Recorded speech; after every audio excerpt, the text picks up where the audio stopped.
Hola, mi nombre es Nidia Pedraza y esta es la parte final de mi proyecto, El impacto de la globalización en la educación de México, de la materia Ontología de la Educación.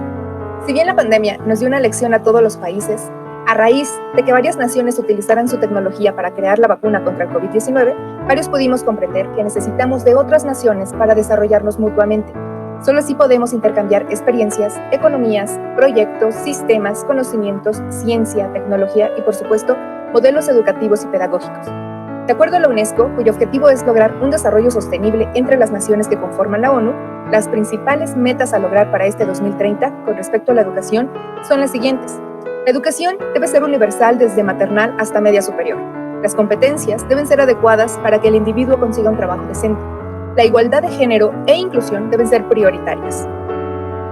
En un mundo donde la brecha entre ricos y pobres crece cada vez más, cito a Kof An, quien defiende la globalización con un enfoque humanista. Para que la globalización sea positiva, ha de serlo para pobres y ricos por igual. Tiene que aportar el mismo grado de derechos que de riquezas. Tiene que suministrar el mismo grado de justicia y equidad social que de prosperidad económica y de buenas comunicaciones. Y es precisamente este tipo de globalización la que deberíamos defender todas las naciones. Sin embargo, tristemente aún existen grupos de poder a nivel internacional que no comparten con la idea humanista. Y son esos grupos los que se hacen de la vista gorda cuando hablamos de derechos humanos, laborales, de mujeres, de niños, de los animales, del respeto a los ecosistemas.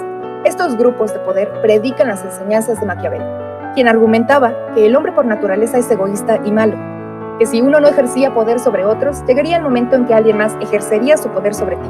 En pocas palabras, come o te comen. Y son precisamente estas ideologías contrarias las que imperan en las políticas y relaciones internacionales de los gobiernos nacionales e instituciones globales. Tomando en cuenta la lucha de ambos bandos mencionados previamente, menciono algunos impactos negativos que trae consigo la globalización a las naciones en vías de desarrollo como México.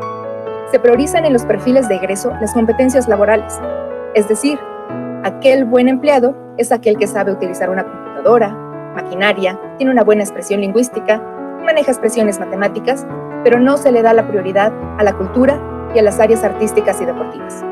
El individualismo y la competencia negativa es también uno de los factores que influyen a través de la globalización, ganar a costa de otros. Las escuelas cambian de programas de estudio por aquellos cuyo objetivo es aprobar los exámenes estandarizados como el de PISA, omitiendo asignaturas que desarrollen la creatividad como las artes, el pensamiento cognitivo como el deporte y los valores como la ética y el civismo. Se pierde también la identidad cultural e histórica a través del lenguaje, de la vestimenta, de las costumbres y del mismo patriotismo. Es casi imposible para las poblaciones rurales o pobres adaptarse a las exigencias globales. A raíz de la vasta información que encontramos en línea, existe también la poca capacidad de análisis de la información global. La disolución de la axiología en cuestión de valores también es un factor que ha ido afectando a las naciones. Y también existe una menor capacidad de comunicación asertiva entre sus individuos. Por otro lado, también es necesario reconocer aquellos impactos beneficiosos para la educación mexicana, como la cooperación docente para mejorar los modelos pedagógicos entre país y país. Ya lo vimos en esta pandemia. El educando puede aprender por su cuenta a través de plataformas educativas y herramientas, de manera autodidacta, sin la necesidad de que el profesor esté todo el tiempo pendiente de él. La información al alcance de un clic. Existe una avalancha de información diaria y constante que puede consultar cualquier persona en Internet.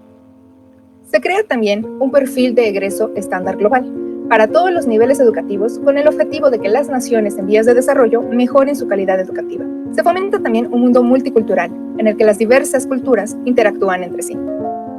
Existen organismos internacionales que orientan y colaboran con México para lograr el desarrollo sostenible, como las siguientes: el Banco Mundial, el cual impulsó la educación por competencias. Este maneja 5 pilares educativos: la motivación del estudiante, docentes eficaces y valorados, aulas equipadas, espacios educativos bien administrados y el uso de tecnologías. La UNESCO, por su parte, replantea los perfiles de egreso educativo estándar a nivel internacional para todos los países que la integran, con el objetivo de cubrir las necesidades del nuevo orden global.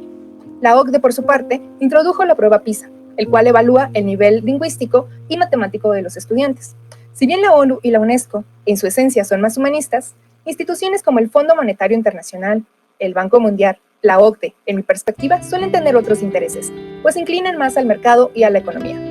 Tal pareciera que buscan formar en la escuela el perfil de egreso del buen mexicano, alguien con habilidades y conocimientos suficientes para un puesto de trabajo.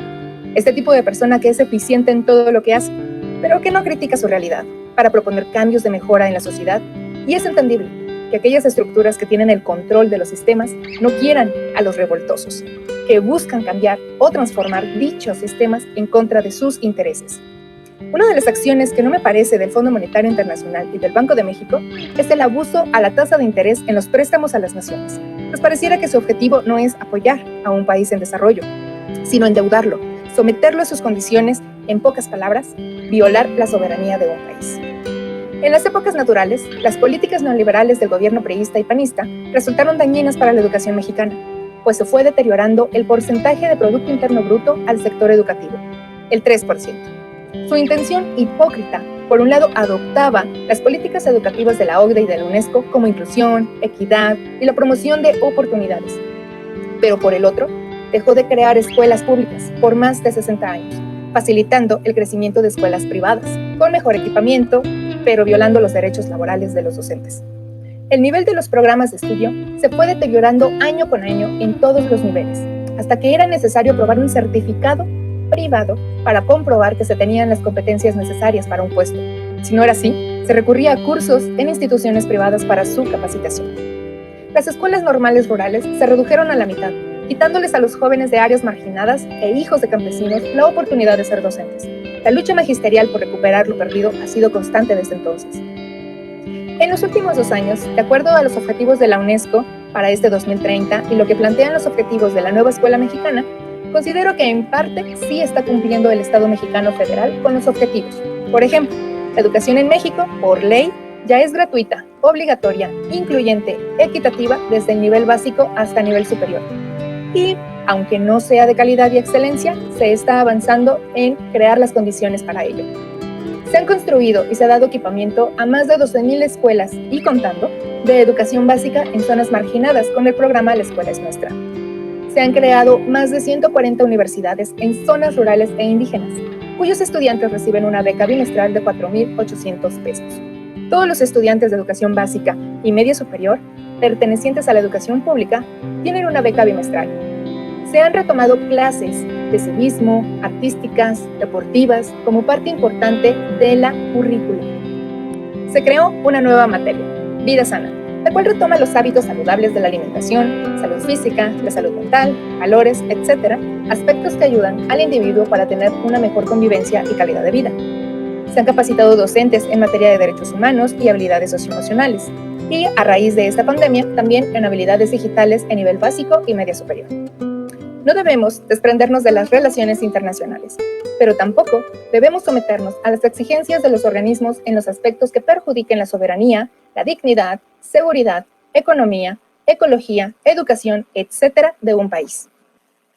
Es prioritario que se desarrollen las capacidades de análisis, lógica y pensamiento crítico en los mexicanos, que se rescate la importancia de las asignaturas y de las disciplinas deportivas para mejorar la salud física, mental y el desarrollo cognitivo. Por eso, aquí mis propuestas.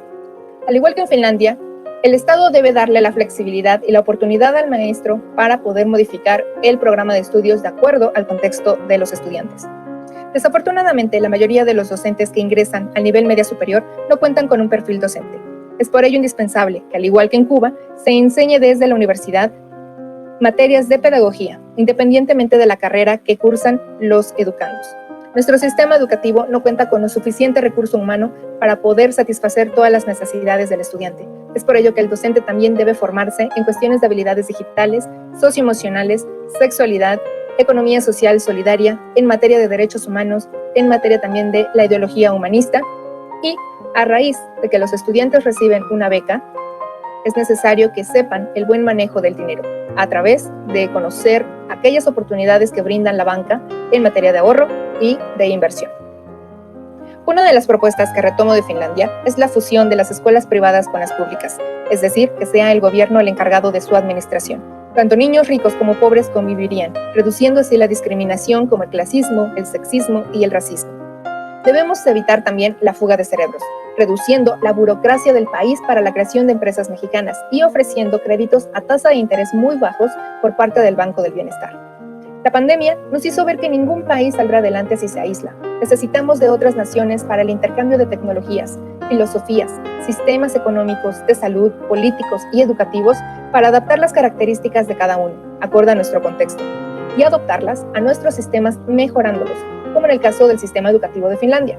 Hay muchos retos que debemos enfrentar y que a pesar de la pandemia se está avanzando. El regreso del Estado benefactor ha mejorado el nivel de adquisición y compra de los grupos más vulnerables del país. Y para no caer en la manutención eterna de papá gobierno, se está diseñando la asignatura de educación financiera para enseñar a las nuevas generaciones a utilizar de forma consciente y racional el manejo del dinero y las ventajas de la banca en cuestión de inversión, pensión y ahorro. Ahora, si bien la política educativa de México trata de insertarse en las actividades de la globalización, como la macroeconomía, interculturalidad, participación en la ONU, OMS, OCDE, etc., esta busca erradicar el neoliberalismo implantado en la educación, el cual solo fomentó el individualismo, el consumismo y la violación de la dignidad del país. El enfoque educativo de la nación es humanista. Esto quiere decir que fomenta el desarrollo social a través del trabajo colectivo, la equidad educativa, el pensamiento crítico para la transformación y crecimiento de la sociedad con principios de solidaridad y equidad de género, respetando los derechos humanos, no humanos, ambientales y culturales, entre otros aspectos.